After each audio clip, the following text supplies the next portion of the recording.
Orúkọ tèmi ni Ìyáàfin Ọmọ́tọ́lá Ajé-Ìgbé. Mi jẹ́ chief organizer fún Yorùbá community Greater Accra tí olóyè Fatuyi àwọn jẹ́ ààrẹ wa, àwọn jẹ́ president wa. Ó wá jẹ́ ìdùnnú ó ṣubú layọ̀ lénìí tí olóyè tún wá di baálẹ̀ Mataeko tá à ń sọ yìí náà ibẹ̀ lèmi náà ń gbé. Wọ́n ti wá di baálẹ̀ wa ní Mataeko Àfíẹ̀yàn. So inú mi dùn gan ni láti wà níbí lénìí nítorí pé olóyè Fatuyi wọ́n jẹ́ èèyàn, wọ́n ṣe èèyàn, wọ́n máa ń káràmásì sí ọ̀rọ̀ àwọn ọmọ èèyàn, bóyá Ìgbò ni o, bóyá Yorùbá ni o, bóyá Hausa ni o, anybody tó bá tí àtijọ́ ọmọ Nàìjíríà kan ti gbọ́rọ̀ wọn dọ́rọ̀ wọn kì í fọ̀rọ̀ ọmọ Nàìjíríà ṣeré rárá. Inú mi dùn gan ni because yínníyínní ká lè ṣe míì, wọ́n ṣèyàn gan ni. Orúkọ tèmi ni Ìyáàfin Ọmọ́tọ́lá Ajé-Ìgbé. Mo jẹ́ organizer fún Yorùbá community Greater Accra. Mo tún jẹ́ akọ̀wé ẹgbẹ́ general secretary fún àwa ọmọ Ògùn, gbogbo àwa ọmọ Ògùn tá wà ní ìlú Ghana. Èmi ni akọ̀wé ẹgbẹ́ fún ẹgbẹ́ àwa ọmọ Ògùn nílùú Ghana. Ẹ ṣeun gan ni. Orúkọ mi ni olóyè Abdulhakeem Kadri Megida Títẹ̀bí, chief of staff fún ọba Yorùbá Ghana àti olóyè Lukosi ààfin ọba Yorùbá.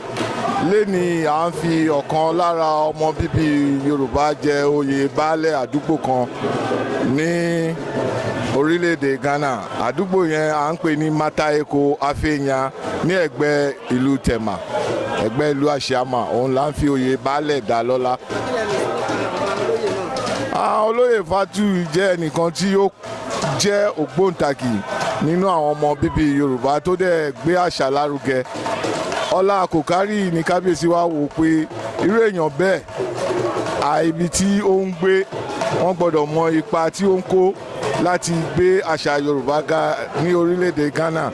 Ẹni tó sì jẹ́ oníwà ìrẹ̀lẹ̀ ni tí ó ń pàǹgbàlẹ̀ tó ń pọ́nmọdé lé. Fúndì èyí ni ọlọ́lá wa kábíyèsí wa wá fi oyè baálẹ̀ àdúgbò náà dá lọ́lá ní abẹ́ ìsòkò ọba Àṣàmà. Náà fi oyè baálẹ̀ dá wọn lọ́lá ní ààfin ọba wa ọba Hamza Peribino Brahma ẹlẹ́ẹ̀kẹjọ ààfin wọn láwà báyìí tí gbogbo wa ń jó tá ń jọ tí à ń rẹ́rìn tínú wa ń dùn tí à ń gbé àṣà Yorùbá lárugẹ. Àwọn ọmọ Odùduwà ní orílẹ̀-èdè Ghana àgbàgbélé o, à ń gbé àṣà lárugẹ. Ọlọ́run bá máa ran gbogbo wa láàmú. Oyè amọ́rí o, oyè amọ́rí o, oyè amọ́rí o.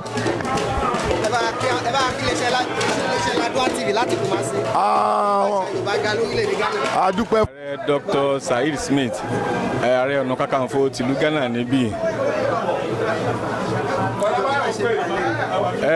Àwa ṣe ìjáwé oyè baálẹ̀ Mataeko Àfíẹ̀yàn Mataeko ní ìlú Ghana níbí tó jẹ́ èèyàn wa, olólùfẹ́ wa, ọ̀rẹ́ wa tó ń jẹ́ ambassador Oyèyẹmí Fatuyi tí ó di baálẹ̀ ọkọ̀ ìlú Mataeko Àfíẹ̀yàn. Ní tí a lè sọ pọ̀ lọ́pọ̀lọpọ̀ torí pé tá a bá ń sọ nípa baálẹ̀ Oyèyẹmí, ó jẹ́ ènìyàn pàtàkì nínú tẹ́nitálẹ̀ tọ́ka sí nílẹ̀ Yorùbá ń bì nílùú Ghana ń bì. Nípa àwọn ọ̀rọ̀ Yorùbá ó jẹ́ Olóyèyẹmí lọ́kàn gidigidi, ṣálẹ̀ gbogbo ọmọ Nàìjíríà pátápátá nílùú Ghana ń bì. So ẹni tí ó yẹ lóyè ni ó jẹ oyè lónìí, ẹni tí ó yẹ kó yẹ lórí torí pé a ti ń ro kíní yìí tipẹ́tipẹ́ wípé ó yẹ kí a ní baálẹ̀ aṣojú Yorùbá ní ìlú Mataeko lọ́hùn. Inú wa dùn lọ́pọ̀lọpọ̀ lónìí tí Olóyèyẹmí tí Olódùmarè ó mú ọ̀rọ̀ wa wá sí ìmúṣẹ wípé a gbọ́dọ̀ ní baálẹ̀ ní ìlú Mataeko ní Àfíẹ̀yàn lọ́hùn. Ẹni tí ó yẹ ló jẹ lóyè lónìí. Bí ọ̀rọ̀ tí mò ń sọ lọ, inú wa dùn lọ́pọ̀lọpọ̀ tí a fi rí baálẹ̀ ní ìlú Mataeko ní òní. Ìlúfẹ́mi lóyè Oyèyẹmí Fatuyi ló jẹ baálẹ̀ ọkọ̀ ìlú lónìí. Inú wa dùn lọ́pọ̀lọpọ̀, ọ̀nà ayọ̀ wa kún. Orúkọ tèmi ni Ààrẹ Ọ̀nà Kakanfò. Àti bí pẹlẹbẹ àti mọ́ọ̀lẹ́ jẹ. Àti bí pẹlẹbẹ àti mọ́ọ̀lẹ́ jẹ. Èyí ìbẹ̀rẹ̀ nǹkan tó bá dáa yẹ́n mọ̀ pé bójú mu inú gbogbo ọ̀dọ̀ sí ẹni tó bá ń lọ báyìí orí Yorùbá Ọlọ́run tún ṣàgbéga fún wa ni. ẹ lè sọ nípa bàbá olóyè tàjẹ́ lónìí olóyè Fájuyì. èèyàn pàtàkì ni olóyè Fájuyì èèyàn gidi ni kódà inú àwọn kábínẹ̀tì mi tí mo yàn ó wà nínú wọn ṣùgbọ́n bó ṣe wá jẹ́ yìí náà papọ̀ náà kò burú torí pé àwa pẹ̀lú àkùrá nǹkan kan náà lájọ ń ṣe. Orúkọ mi ni olóyè Akíntọ́lá Bọ́láńlé mo jẹ́ ọ̀kan nínú àwọn olóyè pàápàá jùlọ akọ̀wé fún ààfin bàbá mi Ibrahima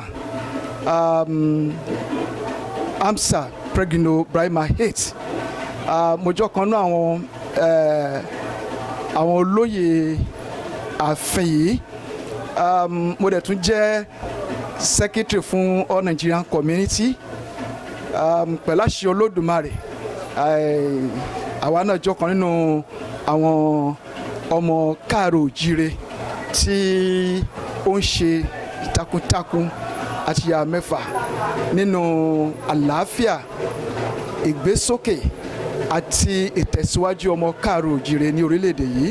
ẹ jọ̀ọ́ kí la lè sọ nípa bàbá olóyè tuntun olóyè Fájuyì. Olóyè ambassador Fájuyì Oyèyẹmí tó jẹ baálẹ̀ lẹ́ni fún ìlú Kwabiyan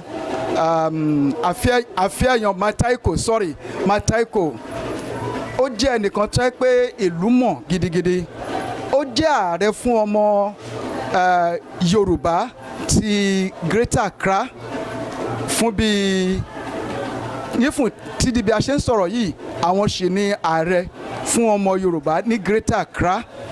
Olóyè Fájuyì jẹ́ ẹnìkan tó jẹ́ ó jẹ́ ẹni tó ní ìfẹ́ ọmọnìyàn púpọ̀ tó dẹ̀ máa ń káràmásìkí ọmọ ènìyàn kò ń ṣe ọmọ káàrọ̀-òjíire nìkan pàápàá yìí fún àwọn àtọmọ Ghana ni o àti ọmọ Haúsá ni o ọmọ káàrọ̀-òjíire ni o ọmọ Yíbò ni o àti ọmọ àwọn Ìròbò àti tídọ́dé ìlú Calabar ẹnìkan tó fẹ́ràn ọmọ Nàìjíríà púpọ̀ ni tí òun fẹ́ kí àbùkù kankan kó ta bá ẹnikẹ́ni ó jẹ́ nìkan tẹ́ pé ó máa ń takìjì sí ọ̀rọ̀ àlàáfíà gbogbo ọmọ Nàìjíríà àti ọmọ káàrọ̀-òjíire púpọ̀.